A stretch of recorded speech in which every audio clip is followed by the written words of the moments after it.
వేకువ వాక్యము ఇది దైవ వాక్యము.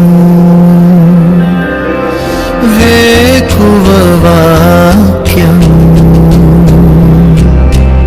ఇది దైవ వాక్యము. వేకువ వాక్యము ఇది దైవ వాక్యము. వేకువ వాక్యము ఇది దైవ వాక్యము.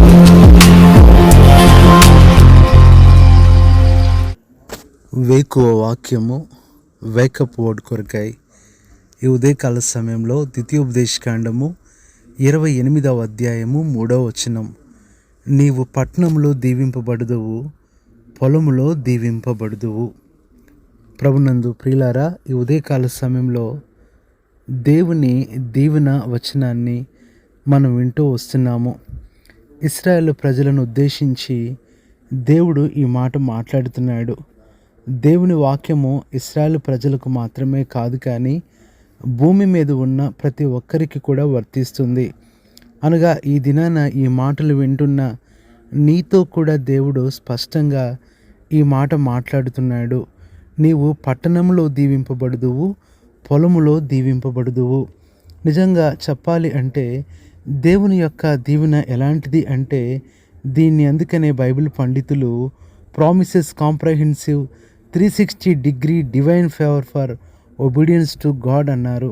అనగా 360 డిగ్రీలు, అనగా అన్ని కోణాలలో అన్ని వైపుల నుంచి వచ్చే దేవుని దీవెన చూస్తున్నాము. టోటల్ కవరేజ్ ఆఫ్ బ్లెస్సింగ్స్, అనగా అన్ని వేళలా అన్ని పరిస్థితులలో అన్ని చోట్ల దేవుడు దీవిస్తాను అంటున్నాడు. ఇంటర్నల్ బ్లెస్సింగ్స్, ఎక్స్టర్నల్ బ్లెస్సింగ్స్, ఈ రెండు కూడా దేవుడు ఇవ్వాలని ఆశపడుతున్నాడు. నిజంగా ఈ రోజుల్లో మనం చూసినట్లయితే ఇంట్లో పరిస్థితులు బాగున్నప్పుడు బయట పరిస్థితులు బాగోవు. కొన్నిసార్లు ఇంట్లో పరిస్థితులు బాగలేనప్పుడు బయట పరిస్థితులు బాగుంటాయి. ఎప్పుడూ కూడా ప్రతిసారి రెండు ఒకే రీతిగా ఉండటం అనేది జరగటం లేదు. ఒక విషయం గురించి సంతోషిస్తే మరొక విషయం గురించి బాధపడాల్సి వస్తుంది. ఒక విషయం గురించి ఆనందపడే లోపు మరొక విషయాన్ని గురించి దిగులు పడాల్సి వస్తుంది. ఎందుకు ఇలా జరుగుతుంది అంటే, పైన మనం చూసినట్లయితే ద్వితీయోపదేశకాండము 28వ అధ్యాయము 1వ వచనములో, నీవు నీ దేవుడైన యెహోవా మాట శ్రద్ధగా విని నేడు నేను నీకు ఆజ్ఞాపించుచున్న ఆయన ఆజ్ఞలన్నిటినీ అనుసరించి నడుచుకునే ఎడల. ఇంగ్లీష్లో చూసినట్లయితే వీటన్నిటికీ కూడా ఇఫ్ అనే మాట కనబడుతూ ఉంది. అంటే అలా నువ్వు చేసినట్లయితే, అలా నువ్వు ఉన్నట్లయితే, అయితే అనే మాట ఇక్కడ మనకు గుర్తుపరుస్తుంది. ఈ దినాన ప్రియ సహోదరుడా సహోదరి, ఎందుకు ఈ దినాన ఎక్కడో ఏదో ఒక సబ్జెక్ట్లో నువ్వు వీక్ అయిపోతున్నావు, ఏదో ఒక విషయంలో నువ్వు బలహీనమైపోతున్నావు. ఒక విషయంలో బలముగా ఉన్న నీవు ఎందుకు ఇంకొక విషయంలో బలహీనంగా ఉంటున్నావు? ఒక విషయంలో విజయం పొందుతున్న నీవు ఎందుకు ఇంకొక విషయంలో ఓడిపోతున్నావు అంటే, ప్రియ సహోదరుడా సహోదరి, ఒక్కటే, నీవు ఇంకా దేవుని యొక్క స్వరానికి, ఆజ్ఞకు, మాటకు సరిగ్గా లోబడటం లేదేమో. ప్రభువు ఇక్కడ ఇన్ని దీవెనలు ఆశీర్వాదాలు ఇవ్వటానికి పెద్ద పెద్ద పరీక్షలు పెట్టలేదు, పోటీలు పెట్టలేదు, లేదంటే ఏవేవో గొప్ప గొప్ప కానుకలు ఇవ్వమని అడగలేదు. కానీ ఒక్క మాటే చెప్తున్నాడు, నీవు నా మాట శ్రద్ధగా విని అంటున్నాడు. ఈ ఉదయకాల సమయంలో దేవుడు కోరుకునేది ఒకటే, నీవు వినాలి, రెండవది విధేయత చూపాలి. ఎక్కడ అయితే నువ్వు ఆయన మాట విని విధేయత చూపిస్తావో అక్కడ అన్నిట్లో నువ్వు విజయం పొందుతావు. ఎక్కడన్నా నువ్వు బలహీనమైపోతున్నావు, ఆ విషయంలో ఫెయిల్ అయిపోతున్నావంటే ఒకటే గుర్తుపెట్టుకో, ఆ విషయంలో నువ్వు దేవుని మాట వినట్లేదు, నువ్వు విధేయత చూపించట్లేదు. అందుకనే నీ ఆశీర్వాదము ఆలస్యం అవుతుంది. నీకు రావాల్సిన రావాల్సినవి వెనక్కి వెళ్ళిపోతున్నాయి. ఈ ఉదయకాల సమయంలో ఇవన్నీ కూడా మరలా పునరుద్ధరించుకోవాలని దేవుడు మాట్లాడుతున్నాడు. ఆయన మాట వింటే చాలు, దేవుడు నీ కోసము ఏదైనా చేయగలుగుతాడు. అందుకని పరిశుద్ధ గ్రంథంలో నుంచి బైబిల్లో చూసినట్లయితే ఎందుకు ప్రజలు ఈ దీవెన పొందలేకపోతున్నారంటే అపోస్తలుల కార్యం 28:27లో వారు చెవులతో మందముగా విని కన్నులు మూసుకొని ఉన్నారు. ప్రియులారా, మందంగా వింటున్నావు అనగా విన్నట్లు మనం వింటున్నాం. దేవునికి మనము పూర్తిగా లోబడట్లేదు కాబట్టే ఎంతో నష్టపోతున్నాము. మనము వినాలి. అందుకనే కీర్తన 18వ కీర్తన 44వ వచనం, నా మాట చెవిని పడగానే వారు నాకు విధేయులగుదురు. ఇది దేవుడు కోరుకుంటున్నాడు. ప్రియులారా, మనము ఆయన మాట వినగానే విధేయత అనేది మనం చూపిస్తూ రావాలి. ఆయన మాట ఎలా వినాలో దేవుని వాక్యం పరిశుద్ధ గ్రంథం బైబిల్లో నుంచి కొన్ని విషయాలు చూసినట్లయితే మొట్టమొదటిగా ప్రభువు అంటున్నాడు, నా మాట శ్రద్ధగా విని. 28 మొదటి వచనంలో ఆయన చెప్తున్నాడు, నువ్వు శ్రద్ధగా వినాలి. చాలాసార్లు అశ్రద్ధగా వింటాం, ఏదో ఆలోచనతో వింటావు. కొన్నిసార్లు అశ్రద్ధతో విన్నప్పుడు స్టాప్ అనే మాట కూడా స్టార్ట్ లాగా వినపడుతుంది, స్టార్ట్ అనే మాట స్టాప్ లాగా వినపడుతుంది. అనగా ముందుకు వెళ్ళాల్సిన పరిస్థితిలో వెళ్ళలేక ఆగిపోతాము, వెళ్ళకూడని పరిస్థితుల్లో ముందుకు వెళ్ళి నష్టపోతాము. కాబట్టి శ్రద్ధగా వినినప్పుడు ఇలాంటి నష్టాలు జరగవు. రెండవది చూస్తే ఎలా వినాలి అంటే ద్వితీయోపదేశకాండము 11వ అధ్యాయము 13వ వచనము చివరి మాట జాగ్రత్తగా వినమంటున్నాడు. రెండవది జాగ్రత్తగా వినాలి. ప్రియులారా, జాగ్రత్తగా వినకపోతే ఎంతగానో ఇబ్బంది పడాల్సి వస్తుంది. దేవుని మాట కోసం కనిపెట్టుకోవాలి, దేవుని మాట కోసం ఎదురు చూడాలి. ఆయన నాతో ఏం మాట్లాడతాడా అని జాగ్రత్తతో కనిపెట్టుకొని వినినప్పుడు నువ్వు దీవించబడతావు. మూడవదిగా చూసినట్లయితే ద్వితీయోపదేశకాండం 13:4 భయపడి ఆయన ఆజ్ఞను అనుసరించి ఆయన మాట విని. అనగా మూడవది భయంతో వినాలి, భయముతో వినాలి. అనగా దేవుని మాట నేను సరిగ్గా వినలేకపోతానేమో, ఆయన మాట ఒకవేళ ఏదన్నా కోల్పోతానేమో, ఏ మాటన్నా తప్పిపోతానేమో అన్నంత భయముతో దేవుని మాట విన్నప్పుడు మనం ఆశీర్వదించబడతాం. 4వ మాట చూస్తే సంఖ్యాకాండం 30వ అధ్యాయము 3వ వచనము బాధ్యతను విని అంటున్నాడు. అనగా బాధ్యతగా వినాలి. దేవుడు నాతో ఎందుకు మాట్లాడుతున్నాడు, నేను ఏం చేయాలి, నా అవసరత ఏముంది అనే బాధ్యతగా నీవు వింటే దేవుడు నీతో ఇంకా మాట్లాడటానికి ఇష్టపడతాడు. గూఢమైన సంగతులు బోధిస్తాడు, మనోహరమైన అంశాలు నీకు వివరిస్తాడు, కొత్త సంగతులు ఆయన తెలియచేస్తాడు. వినాలని ఆశ నీకు ఉంటే నీ కొరకు దేవుడు ఎంతసేపైనా ఆయన మాట్లాడతాడు. వినాలనే కోరిక నీకున్నప్పుడు దేవుడు ఏ సమయంలో అయినా నీతో మాట్లాడటానికి ఇష్టపడతాడు. ఇది 4వదిగా చూస్తున్నాము. 5వది చూసినట్లయితే ఎలా వినాలి ఆయన మాట అంటే దేవుని వాక్యము ద్వితీయోపదేశకాండం 13వ అధ్యాయము 13వ వచనంలో నీవు వినిన ఎడల నీవు ఆ సంగతిని శోధించి పరీక్షించి బాగుగా విచారింపవలెను. దేవుని మాటని ఎప్పుడు పరీక్షతో వినాలి. అనగా పరీక్షతో వినటం అంటే అర్థం ఏంటంటే దేవుని వాక్యము పట్ల ఎంతో జాగ్రత్త, ఎంతో భయము, ఎంతో శ్రద్ధ ఇవన్నీ కలిపి పరీక్షగా నువ్వు వినాలి. అంటే నేను ఎలా వింటున్నానో నువ్వు వినున్నది జాగ్రత్తగా చూచుకోమని దేవుని వాక్యం హెచ్చరిస్తుంది. మీరు ఏమి వింటున్నారో కొన్నిసార్లు ప్రియులారా సాతాను స్వరం కూడా దేవుని స్వరమే అనుకొని భ్రమపడే పరిస్థితులు చాలాసార్లు వస్తాయి.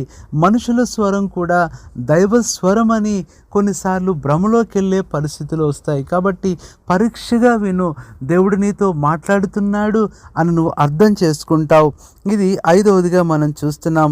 6వది చూసినట్లయితే ద్వితీయోపదేశకాండం 30వ అధ్యాయము 20వ వచనం చివరి మాట నీ దేవుడైన యెహోవాను ప్రేమించి ఆయన వాక్యమును విని. ఆరవది ప్రేమతో వినాలి. నువ్వు ప్రేమించి విన్నప్పుడు దేవుడు ఎంతో మాట్లాడుతూ ఉంటాడు. చాలాసార్లు నువ్వు ఇష్టపడట్లేదు, వినట్లేదు కాబట్టే దేవుడు మాట్లాడటం మానేశాడు. షిలోహులో గొప్ప ప్రవక్త ఏలియా ఉన్నా, తన కుమారులు హోప్ని ఫినెహాసు ఉన్నప్పటికీ కూడా ఎందుకు దేవుని యొక్క స్వరం అక్కడ ఆగిపోయిందంటే ప్రేమతో వినేవాళ్ళు లేరు. ఏదో మొక్కుబడిగా వింటే దేవుడు ఎప్పుడూ మాట్లాడు, కష్టంగా వింటే దేవుడు కావాలని ఎప్పుడూ మాట్లాడడు. నీవు ఆయన మాటను ప్రేమించాలి. నువ్వు ప్రేమతో వినినప్పుడు తప్పనిసరిగా దేవుడు నీతో మాట్లాడతాడు. ఇది ఆరవది. ఏడవది చూసినట్లయితే ఎలా వినాలి అంటే యెహోషువ గ్రంథం 22వ అధ్యాయం 30వ వచనం చివరి మాట, మాటలను విని సంతోషించిరి. ఏడవది సంతోషంగా వినాలి. దేవుని వాక్యాన్ని నువ్వు సంతోషంగా వినలేకపోతున్నావు అంటే ఆత్మీయంగా ఏదో బలహీనత నీకుందని. దేవుని వాక్యం వింటూ నువ్వు సంతోషించలేకపోతున్నావు అంటే ఆత్మీయంగా ఇంకా నువ్వు సిద్ధపడట్లేదని, ఇంకా ఏదో బలహీనత నిన్ను ఏలుబడి చేస్తుందని నువ్వు గుర్తుపెట్టుకోవాలి. ప్రియ సహోదరుడా, ఈ ఉదయకాల సమయంలో 360 డిగ్రీస్ బ్లెస్సింగ్స్ దేవుడు ఇవ్వాలని ఆశపడుతుంటే, ఆల్ కవర్స్ ఆఫ్ బ్లెస్సింగ్స్ అంటే అన్ని పరిస్థితులను దీవించి కవర్ చేయాలని దేవుడు కోరుకుంటుంటే నువ్వెందుకు వినకుండా విధేయత చూపకుండా ఉంటావు? అన్యుల సైతం విని ఎంతో భయపడుతూ వచ్చారు. అందుకనే మనం చూసినట్లయితే దేవుని వాక్యం పరిశుద్ధ గ్రంథం బైబిల్లో యెహోషువ గ్రంథంలో రాహాబ్ అంటుంది, ఆమంటుంది 22వ అధ్యాయము ఇంకా చూడాలంటే యెహోషువ గ్రంథం 2:11లో రాహాబ్ అంటుంది, మేము వినినప్పుడు మా గుండెలు కరిగిపోయాను. ప్రియులారా, నిజంగా ఒక అన్యురాలు అంటుంది దేవుని గురించి, ఆయన మాటల గురించి, ఆయన కార్యాల గురించి వినినప్పుడు మా గుండెలు కరిగిపోయాయి అని చెప్తుంది. ఇది నాన్న దేవుడు మాట్లాడుతున్నాడు కదా అని చులకన చేస్తున్నావేమో, దేవుని స్వరము వినపడుతుంది కదా అని నిర్లక్ష్యంగా ఉంటున్నావేమో, దేవుని స్వరము సమృద్ధిగా వినపడుతుంది కదా అని చెప్పని నువ్వు త్రోసివేస్తున్నావేమో. ఒక దినాన ఈ స్వరము దొరకని పరిస్థితి నీకు వస్తుంది. ఒక దినాన ఈ వాక్యము వినపడని అలాంటి పరిస్థితి నీకు వచ్చినప్పుడు ఎంతో నువ్వు భయపడి బాధపడే పరిస్థితి వస్తుంది. దేవుని వాక్యం కొరకు ఈ సముద్రం నుంచి ఆ సముద్రం వరకు నువ్వు ఎంత వెతికినా దొరకని పరిస్థితి. అలాంటి అనుభవము, అలాంటి పరిస్థితి ఎదురవ్వక ముందే దేవుని వాక్యాన్ని విను, దేవుని మాటని విను. 7 విషయాలు చూసాము ఎలా వినాలి అనేది. ముగింపులో చూస్తే యెషయా గ్రంథము 1వ అధ్యాయము 19వ వచనంలో, మీరు సమ్మతించి నా మాట వినిన ఎడల మీరు భూమి యొక్క మంచి పదార్థములను అనుభవింతురు. ప్రియులారా, ముగింపులో నువ్వు సమ్మతించి ఆయన మాట వినాలి. దేవుని మాట సగమే వింటున్నావేమో, కొంచెమే వింటున్నావేమో, పూర్తిగా ఆయన మాట విను. అప్పుడు నీకు దేవుడు తప్పనిసరిగా ఈ యొక్క గొప్ప దీవెనలు నీ సొంతం చేస్తాడు.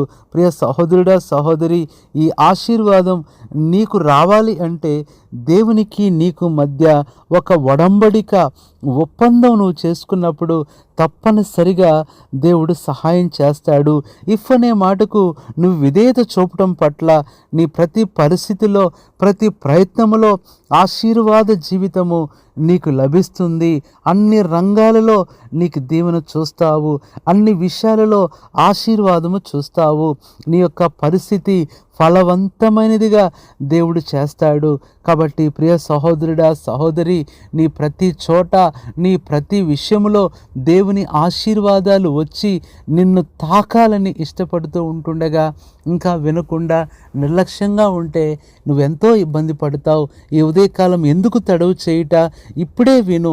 ఆయన ఏం చెప్తున్నాడో విను, ఏం చేయమంటున్నాడో విను, ఎలా ఆలోచించాలో విను. ప్రియ సహోదరుడా, దేవుడే నీకు సహాయం చేస్తాడు. ఆయన మాటను విను, ఆయనకు లోబడు, విధేయత చూపు, ఆయనకు నీ జీవితాన్ని అప్పగించుకో. తప్పనిసరిగా ఈ ఆశీర్వాదాలు నువ్వు పొందుతావు. లేకపోతే ఇంకా కృంగుదలలో, అవమానములో, బాధలో, కన్నీటిలో నువ్వు ఉంటావు. ఒక విషయంలో సంతోషం ఉంది అనే తృప్తి నీకు ఉండకుండా వేరే విషయంలో నువ్వు దుఃఖపడాల్సి వస్తుంది, బాధపడాల్సి వస్తుంది. ప్రియ సహోదరుడా, ఎందుకు అలాంటి పరిస్థితి? దేవుడు నిన్ను అలా ఉంచలేదు కదా, అలా చేయటం ఆయన చిత్తం కాదు కదా. నిన్ను అన్ని చోట్ల దీవించాలనే ఆయన ఆశ, అన్ని విషయాల్లో నువ్వు విజయం సాధించాలనే ఆయన కోరిక. కాబట్టి అన్ని విషయాలలో నువ్వు లోబడు, అన్ని విషయాలలో విను, విధేయత చూపు. తప్పనిసరిగా దేవుడు ఈ దినము నుంచి ఇప్పుడు మొదలుకొని 360 degrees ఆఫ్ గాడ్స్ బ్లెస్సింగ్స్ అనేవి నీ వ్యక్తిగత జీవితంలో, నీ కుటుంబ జీవితంలో, నీ ఉద్యోగం జీవితంలో, నీ విద్యా వ్యాపార జీవితంలో, నీ సేవ సామాజిక జీవితంలో నువ్వు చూడగలవు. ఇలాంటి అనుభవాన్ని దేవుడు ఇప్పుడే ఈరోజే నువ్వు సొంతం చేసుకొని ముందుకు వెళ్ళినట్లుగా ప్రభువు నీకు సహాయం చేయాలనేదే ఉదయకాలం దేవుని వాక్యం. నీ కొరకై ప్రార్థన చేస్తాం. పరిశుద్ధుడు అయిన తండ్రి, ప్రభువైన యేసుక్రీస్తు నామంలో నీ పాదములకు వందనాలు, స్తోత్రాలు చెల్లించుకుంటూ ఏ ఉదయకాల సమయంలో వేకువ వాక్యము ద్వారా మాతో మాట్లాడుతూ వచ్చిన నీ మాటను బట్టి, స్వరాన్ని బట్టి వందనాలు ప్రభువా. పట్టణంలో దీవెన, గృహంలో దీవెన, బయటికి వెళ్ళేటప్పుడు దీవెన, లోపలికి వచ్చేటప్పుడు దీవెన, ప్రతి దీవెన ప్రభువా. 360 డిగ్రీల అంటే ఎక్కడ కూడా దీవెన లేని చోటు లేదు. అన్ని వైపులా నువ్వు దీవిస్తానని నువ్వెంతో ప్రేమిస్తూ, దానికి ప్రభువా మీరు పెట్టిన చిన్న ప్రేమ షరతు వినాలి అని, అలా విని విధేయత చూపాలి అని, అలాగే ఎలా వినాలో కూడా ప్రభువా 7 విషయాలు మాకు గుర్తు చేశారు. ఇలాంటి అనుభవాలు కలిగి ఇప్పుడే ఈ మాటలు విని నీకు లోబడుతున్న నీ బిడ్డల విషయంలో, ప్రజల విషయంలో నీ మేలు చేసి ఈ ఆశీర్వాద సముదాయం వారికి అనుగ్రహించి, శాపగ్రస్తమైన పరిస్థితుల నుంచి దూరం చేసి, ఏ విషయంలో, ఏ సందర్భంలో, ఏ కోణములో, ఏ పరిస్థితిలో దుఃఖాన్ని, వేదనను, అసమాధానాన్ని, బాధను, కొరతను కలిగి ఉంటున్నారో ఇప్పుడే తీసివేసి అన్ని విషయాలలో కూడా ప్రభువా, మరి ఆదికాండం 24:1 అబ్రహామును అన్ని విషయాల్లో ఆశీర్వదించినట్లు ఈ మాటలు వింటున్న బిడ్డలను కూడా ఆశీర్వదించి ఈ దినమంతా వారి పనులు, ప్రయాణాలు, ప్రయత్నాలు సఫలం చేయండి. బలహీనంగా ఉన్నవారిని బలపరచండి. ఎవరైనా అనారోగ్యంతో ఉంటే ఈ మాటలు వింటూ ఉన్నప్పుడే ప్రభువా ఈ స్వరము వెళ్ళి వారిని స్వస్థపరచునట్లుగా మీరు సహాయపడి కృప చూపమని, అన్ని విషయాల్లో విజయాన్ని దయచేయమని వందనములు చెల్లిస్తూ మా ప్రభువును రక్షకుడైన యేసుక్రీస్తు నామములో ప్రార్థిస్తున్నాము తండ్రి, ఆమేన్.